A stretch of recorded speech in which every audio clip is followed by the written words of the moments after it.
Now let's start exploring some of the tools that we have available in Premiere Pro to properly put together an actual video edit. For that, I'm first going to delete everything on our timeline, and you can either click and box select everything, or with having clicked into the timeline, Control or Command and A to select everything, then hit delete on your keyboard to flush everything. Let's come to the beginning of the sequence, zoom in just a little bit, and let's try to put together an actual small edit. Now, again, if you're using your own footage, just do whatever feels right. And obviously, you don't have to follow along exactly with what I do. I really just want to show you how to do things, and then what you do with that knowledge is totally up to you. Now, let's just come down in our Jackalope folder, and I'm actually going to start my video out with this Jackalope arrival, which is like a panning shot over the hotel, and then my wife just walking towards the car park. Let's grab this and drag and drop that into the timeline. And yes, I could go via the source monitor, but I know a lot of these clips are pretty short already because I cut them to size for the purpose of this course, so we don't need to worry about too much of that. Let's scrub through this. And just temporarily, I might actually mute these audio tracks down here just because I don't want them to interfere with the recording of this tutorial. We'll turn them back on once we start dealing with audio. So this is just a small clip panning across from the car park at the Jackalope. And at the very end here, you can see the camera's kind of dropping down, so I don't want that. So let's come back a little bit, trim in the end for that. Let's come to the beginning, zoom in a little bit. And again, I don't need the clip to be quite that long, so maybe I'll start from round about there. And again, let's take the beginning of the clip, trim that in, right click that gap and hit ripple delete. And well, that worked. So now we have our first clip, but there's other ways to do this, and there's ways to do that much more easily. But let's leave the first clip in place, zoom out a little bit. Let's grab this Jackalope bunny clip, drag and drop that onto the timeline and snap it to the end of the first one. So we're cutting across from this clip to that one. And again, I want that to start a little bit later, maybe here where my wife is already approaching the Jack bunny rabbit crossed with an antelope. And then again, I could pull the beginning in and then delete the gap and do the same for the end. But let's start using some of the other tools we have in our toolbox. Now, right now we're on the selection tool that you can select with V as well, so you can click and select the clips on your timeline. Let's ignore a few of the other ones and come to the razor tool, which you can select with C. Let's select this one, and this allows you to cut your video clips up in any way that you want. You can simply click on a clip, and that's going to create a cut, an edit, through both the video and audio track for that clip. I can place as many cuts as I want to across all of my clips. Then I can return to the selection tool either by selecting it from my toolbox or by pressing V, and then I can start selecting all of the individual clips. Let's undo most of that with Control or Command and Z because I don't want to chop it up quite that fine. I really just want to cut in the beginning. So press C to return to the razor tool. Click on the timeline indicator, and again with snapping enabled, you'll notice that this will snap to that point. Click. Press V to return to selection tool, select the first clip, and let's press delete to delete that one. Right click and ripple delete. So that's deleted the beginning. Let's come to the end. And again, maybe we don't need quite that much of the clip towards the end. I just want to, just as my wife stops in front of the Jackalope creature. So maybe right about there. Press C for the razor tool, click, V for the selection tool, select that clip, press delete to delete that. And now we have the second clip on our timeline. Let's continue this on, and there's a lot to be said about video editing, not only from a technical but also from a storytelling point of view. I won't go into too much details. If you're interested in that, let me know. I can make a course on that as well. Instead, let's grab this bunny stare clip from our Jackalope bin. So it's kind of pretending you're my wife looking up at that bunny and kind of staring up at this weird creature. So let's grab this bunny stare clip, drag and drop it into our timeline. You can already tell it's a bit of a longer clip. Snap it to the very end. Let's scrub through. And again, it's a bit slow. Maybe I want to start where it's panning up towards the face of that creature. So maybe right about here. And now I could again just delete the beginning, kind of cut it up, or scroll this in and then delete the gap. But there's actually a much easier way to do that, and it's called the Ripple Edit tool. Now you will find the Ripple Edit tool over on the left-hand side. It's usually the third one down, but you may have to look for it. Also, do note that a lot of these tools have a little triangle arrow at the bottom right-hand side. That means you can click and hold, and it will reveal other tools underneath that you can swap out. So there's things like a rolling edit or a rate stretch tool, and we'll get to some of these later. But now make sure you've got the Ripple Edit tool selected. The shortcut key for that is B. Let's select the beginning of this clip as we did before and drag that in over to the right hand side. And if I now let go, What that did is that essentially, because it ripple edits, it pulled that clip in, but it automatically ripple deleted that gap for us, so we didn't have to do that manually. So at the end, we're now cutting across to this clip here. And again, we can probably end that clip a little bit early, but because I want to demonstrate how this ripple edit tool works, let's return to the selection tool and let's grab the clip that I want after this head fading in. I'm going to grab this dramatic moon clip, and as I said, just grab any clip that you want. It doesn't really matter. I'm just kind of trying to put together something of a story with this edit. Let's grab this dramatic moon and drop that after the bunny stand. Again, snap that to the end. And if I now want to trim in this clip, but there's other clips after it, again, I can pull this in and then ripple delete the gap, but it does become tedious. So again, let's return to our ripple edit tool. Again, I recommend pressing B to get used to the shortcut keys for ripple edit. Let's select the end of that clip and pull that in towards the left. That's going to trim the end of that clip and bring all of the clips that follow it to the left because it automatically ripple deleted that gap. Now the clip after that is this dramatic moon clip, and again I don't want some of that camera movement. I kind of want to get just this part here where it's nice and still, so I'm going to come into the beginning and again with the ripple edit tool selected, take the beginning of that and pull that over to the right hand side to trim that in. Come over to the right hand side, and if you're on the last clip, it doesn't matter whether you've got the selection or the ripple edit tool selected. Let's just trim that in. So we're now cutting from this head into this dramatic moon. And now we could deal with these black borders later, but let's just do that really, really quickly. Just, you might have pulled in some footage that has borders. So at this point, let's return to the selection tool. Make sure this dramatic moon clip is selected. And now find the effects control panel on your interface. For me, that is over here on the top left-hand side. Again, if you can't find this panel, window, effect controls, and make sure that is selected, and it should, in newer versions of Premiere Pro, automatically pop it forward.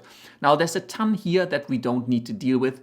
The main properties in this effects control panel, and this will change depending on what you have selected. If you have nothing selected, that panel will be empty. So it shows you the properties and the effects that are on these video clips. And again, we're going to get into that a bit later. I just want to zoom in on this clip so I can get rid of these black borders on the outside. For that, in the effects controls panel, every video clip has a motion property, and under that you'll find position, scale, rotation, anchors, and flickering and opacity for dealing with transparency, which again we'll do later. All I want to do at this point, I want to select the scale, click and drag to the right to scale this clip up. And that's going to make it a little bit bigger. Now we're going to cut off a little bit at the top and at the bottom, but we're going to essentially fill the frame with that. You can also click and drag in your viewer, assuming that you have the scale selected, to scale that in. So we're kind of getting rid of those black borders just because they're going to be annoying and you might be in the same situation. So now we're cutting from the bunny over to the moon and everything looks nice and clean. Now let's zoom in a little bit on this cut between the bunny rabbit and this dramatic moon. And let's say I wanted this bunny rabbit to be in shot just a little bit longer. Now I can come back to my ripple edit tool with B. I can select the end of this clip and extend that towards the right hand side, let go, and that's going to extend the clip and push all of the other clips out, because again, it kind of pushed it and then rippled that change through to the end of the edit. And it's really nice and easy to extend that clip. But again, let's undo that. And let's say I actually wanted to keep the bunny in a little bit longer, but then also equally cut into the beginning of this clip to make it a little bit shorter. Now, besides the ripple edit tool, there's also a rolling edit tool. And let's select the rolling edit tool, or N on your keyboard, as a shortcut for that.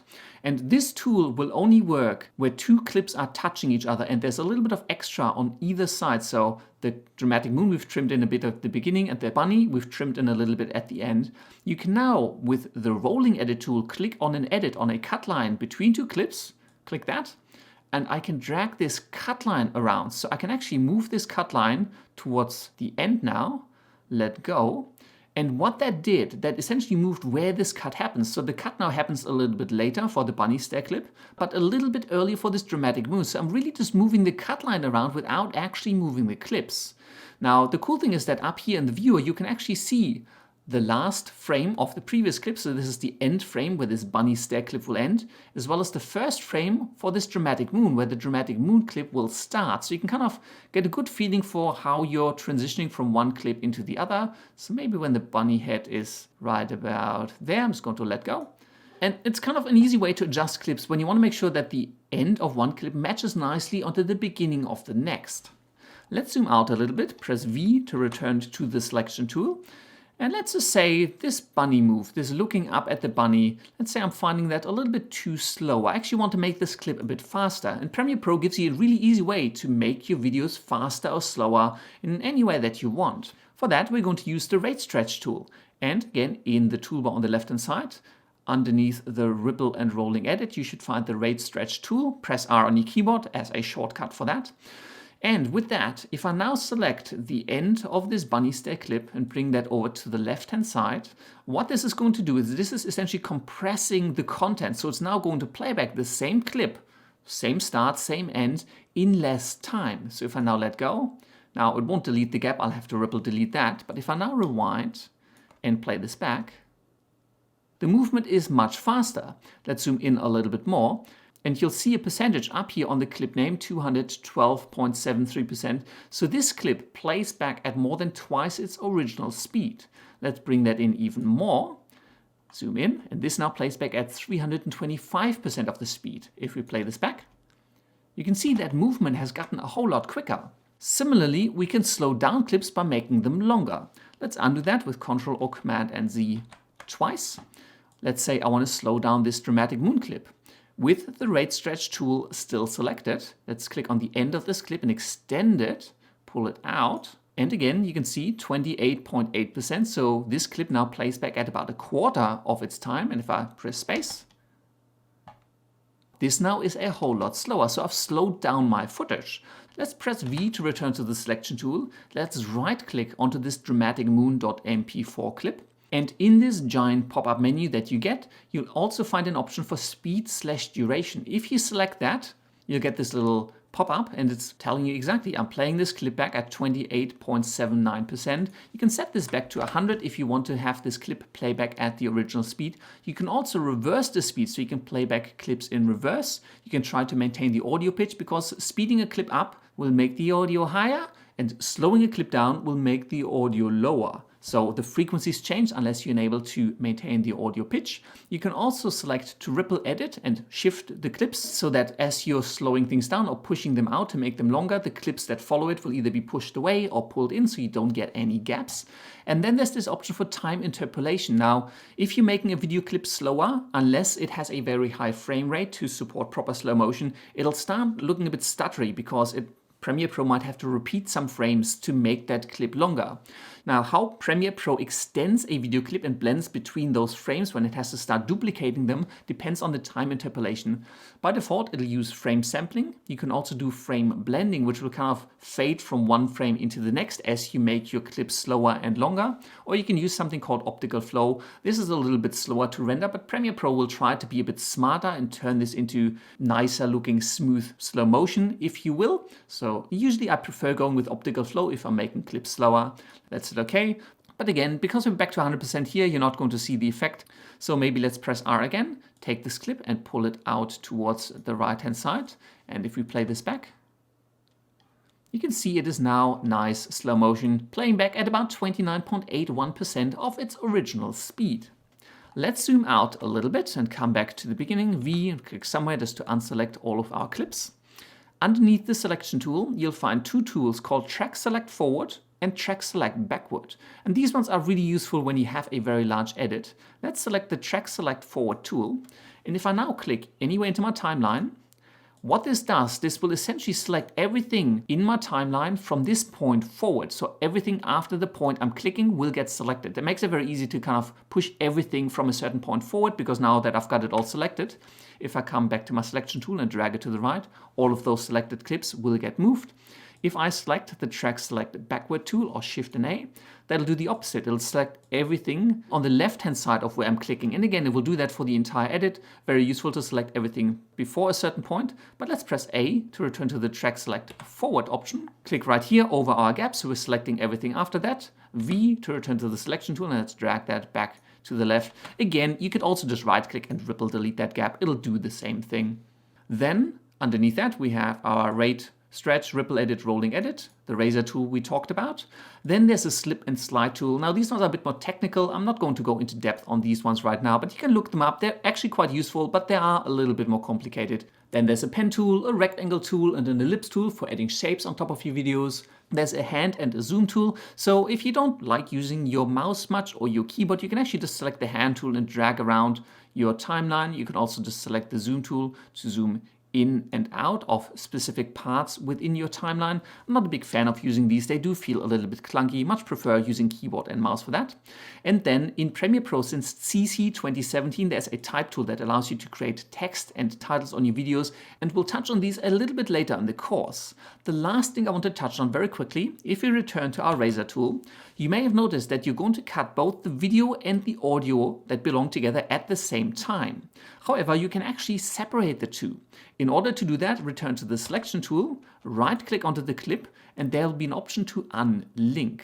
This will unlink the video and the audio, so now you can select them individually. If you return to the razor tool, you can now also cut them independent of one another, and this allows you to do some really clever things where a video might already be starting while the audio of the previous clip is already playing, or the audio of the next clip can already be heard while the current clip still keeps playing. So you can create some really interesting edits with that, and it gives you a lot of freedom.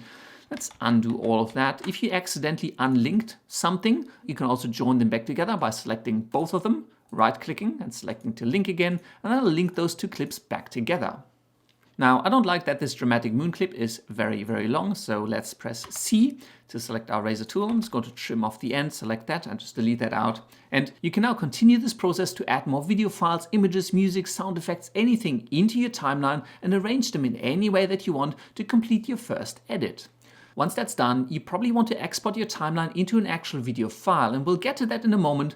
But before we get to that, let's check out some of the features and some of the settings for the Program Monitor within Premiere Pro to make it easy to preview your sequence as you do your work in the next lesson.